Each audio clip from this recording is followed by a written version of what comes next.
Good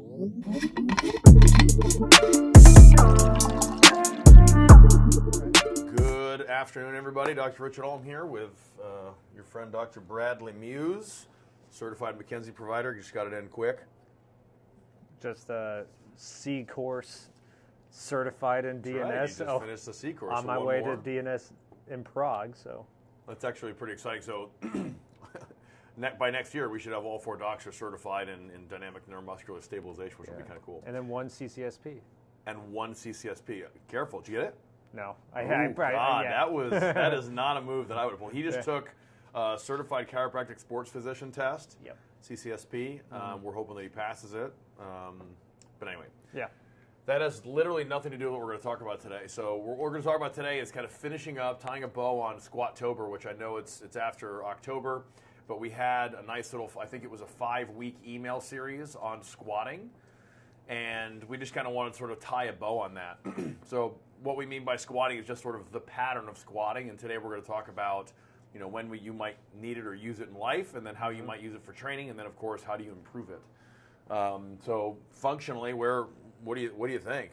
So functionally, I mean, we can break down the squat into all the components of it, right? Like we need good ankle mobility, we need hip mobility, knee mobility, middle of the back mobility, we need some stability with it. These are all foundational entities that we need to perform this movement. Functional prerequisites, if you will.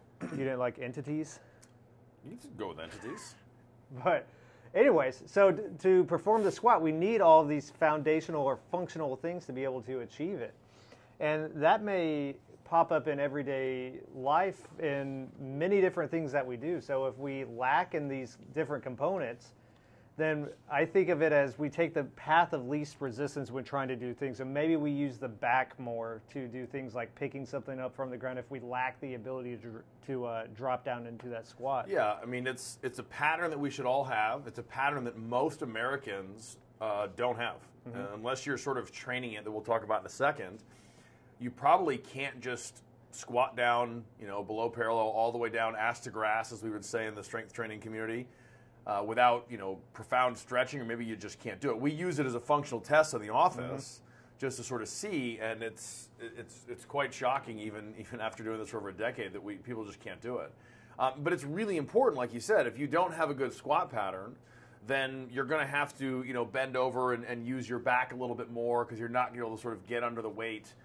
You know, whether it's a child or a box or whatever, you're not able to do that. So we're going to overload the back a little bit. So from a functional standpoint, we want to think of the squat as just an important movement pattern that we should all have good competence in. So, you know, that's kind of, we'll get into what we'll finish with today on what you might be able to do it better, but it should be a functional goal of yours. So if you can't do that, I think that if you're trying to be healthy, improving your squat is actually sort of a noble pursuit. Yeah, and not all squats are created equal. We'll see different qualities of it. Some people may have different anatomy that just allows them to just, as he said, squat ass to grass really comfortably, whereas some others, maybe they just have a different arrangement of the hip socket that doesn't allow for as much of that motion. So, but we should be able to some extent, perform a pain-free full squat according to your anatomy. Yeah, so that was functional. It's an important pattern we should all have, and if you don't have it, you should work for it.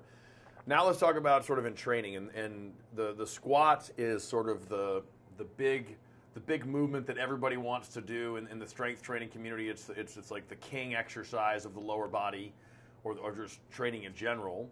And you know, the main one, because there's many variations of it, but the main one is a back squat where the barbell is actually, you know, on your upper traps. So there's a couple variations of that. There's a high bar back squat where it's on your upper traps. There's a low bar back squat where you slide it down a little bit, and then there's a front squat. So those are the 3 main squats that we're using in training. And you know, in my opinion, while the squat pattern is one in which we should all be able to sort of, you know, express or execute well, I don't necessarily know if we need to be overloading it and trying to make it super, super strong in training. Yeah. Now, if that's your jam and that's what you want to do, that's fine. I would say, you know, probably bias it towards front-loaded squats.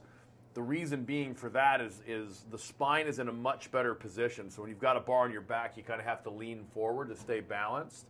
And so that's going to put more load on your back. When you put the load in the front, your spine angle is able to get more vertical, and that's a better angle from which to sort of handle the load of the barbell. Right. The other reason I like front-loaded squats is it's just way more functional. I mean, I can't, other than putting my nephew on my head or on my shoulders, on my shoulders, I can't see a reason why someone would actually be doing a back-loaded squat movement in function. Yeah, and with those things in mind, that kind of helps us with the return to function phase in our care, where maybe initially I don't feel like throwing someone back into a, let's say, low bar back squat, because like he mentioned, now the inclination of the spine is just so much steeper, whereas if I'm throwing them in more of something like a goblet squat with a kettlebell or a weight in their hand, well, now they can maintain this more upright, vertically oriented spine, and in our opinion puts them at much less risk of re-aggravating the back with that. And without getting into the biomechanics of it, much better position to create this intra-abdominal pressure that we've talked about ad nauseum at this point. Almost as many times as we've talked about being certified McKenzie. Yeah. So the front-loaded squat, there's a bunch of variations of it. There's Zerker squats where it's in between your elbow crease or in your elbow crease. The goblet squat that he mentioned is when you're just sort of holding the bell. You can do a single kettlebell front rack, a double kettlebell front rack, or even a front squat. You can hold a sandbag, anything in the front. Personally, I think, or we think, that front-loaded squats are the ones that we should sort of be using as the predominant squat pattern that we're training. If you have to, for whatever reason, or you decide that you need to be doing lots of back squats, then just make sure that you know why you're doing that, and not just you're doing it because your coach said so, or you saw someone online doing it. Mm-hmm. But the other squat-ish movement that I think if you want to get really, really powerful legs or strong legs, and do so in a way that's not going to aggravate your back, I'm having people do much more single leg movements like lunges. I prefer a step back lunge instead of a walking or a push back lunge where you step forward.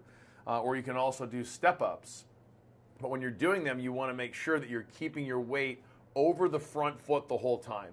If you let your weight shift off of the front foot, which is not an option in the squat because that's falling over, then you're sort of not training the squat pattern as well as you could be if you kept the weight on that front foot. So my favorite exercise by far is front foot elevated step back lunges. So that's when you're standing on a 2 or a 4-inch plate, maybe a 6-inch plate if you have really good hip mobility.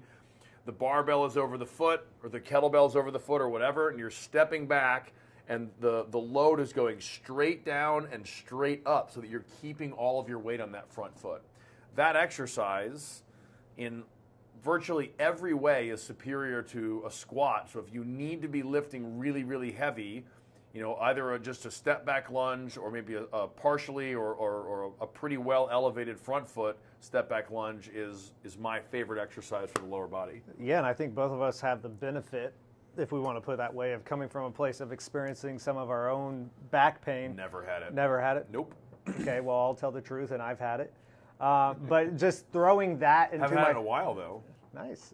But just having that option to switch to this asymmetrical or lunge type variation has helped me substantially in terms of not having these re-aggravations. Yeah. So for me, I personally don't really back squat too much more. I'll do goblet squats and I'll do these asymmetrical movements, but for the most part, I'm not doing too many back squats. I'm sure I could, but yeah, it's just it's not a pattern that we really think that you need to be strength training. So if you want to strength train the squat pattern, bias it towards the front-loaded squats. Yeah. So now let's just talk about maybe a couple exercises that one could do to try to achieve a better squat. Mm-hmm. So I think it's probably going to be obvious at this point that very often we're going to start centrally in this central canister, because we need to be able to stabilize the spine throughout this full movement, especially when we're placing an external load on the spine. So that's where we may do things like what you've seen us do here. Very often, if you're a patient of ours, a very good chance that you've done it, but laying on your back, feet elevated up, and just working on the ability to feel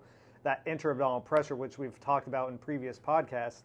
But that, I would argue, and maybe you'll have differing opinions, but I think that is the keystone to a good squat. If we lack the ability to do that, then we fall into things like what you term the extension compression stabilizing strategy, where we crank on the lumbar extensors, the hip flexors, and then we just have this suboptimal squatting pattern that may overload certain structures of the body. Yeah, how you stabilize is going to have a profound effect on how you move. So if you're stabilizing, with too much back muscles, or in the strength training community what we call the posterior chain, then that's going to affect hip position, which is going to affect range of motion of your hips, and then that's going to affect your center of mass and all kinds of things. Yes. So certainly feeling that pressure on the belly is one. The other two big ones that we want to go after if you want to improve your squat quickly are going to be ankle dorsiflexion, which is when your foot's flat and your knee goes over your toe or moves in that direction. And then the other one is hip flexion. I think the biggest bang for your buck is going to be hip flexion, because a lot of it's limited by muscle, whereas in the ankle it's limited more by bone and joint, and those take a lot longer to improve. So if we were to go into the hip, the pigeon pose is probably one of my favorite positions to really hit that. Pigeon pose and hockey stretch. So pigeon pose is if you're on all fours, your hands and your knees, and you slide, let's say, your right knee up, and then you swing your right foot towards your left hand, and then you're going to straighten your left leg out and sit back into in yoga what they call a pigeon pose. That's going to stretch your external rotators and your hip capsule, and those are two of the big structures that block hip flexion range of motion, which is a really important motion to have a good squat. What's your go-to ankle dorsiflexion? Well, in a video that we posted recently on YouTube, so you guys can go back and check this one out. It was in the emails as well. I go over a couple different foam rolling variations to address the soft tissue of the lower leg, the hip, the back. But then something that we can use for, like you mentioned, some of the more joint restrictions of the ankle is throwing a band around a rig, within a door, something, a stable base that you can be working off of, and you'll be facing away from where it's attached, and the band will go right over that front crease of the ankle, and then you can work your way through that dorsiflexion that's needed in the squat. So that could be addressing more of the joint type restriction. Pair that with some of the foam rolly stuff that I showed in the video, and I think you're off to the races with it. Yeah. So if you can address ankle dorsiflexion, hip flexion mobility, and then also the trunk stability like Brad talked about, those are some really, really good starting places. We've got lots of videos on YouTube that you can check out. If you want to hop on the email list, if you're not, then just comment below and we'll get you on there. But really, the message for today is that squatting is a very, very important fundamental pattern that we should all be able to execute pretty well. And if you want to sort of improve those patterns, you're going to go over the exercises that we just did. And if you're going to use those in training, we want you to bias towards more of a front-loaded squat. Absolutely. As always, if you have questions, be sure to reach out to us. Check out the YouTube, check out the Instagram. And other than that, we hope you guys have a good Wednesday, and we'll see you guys next week.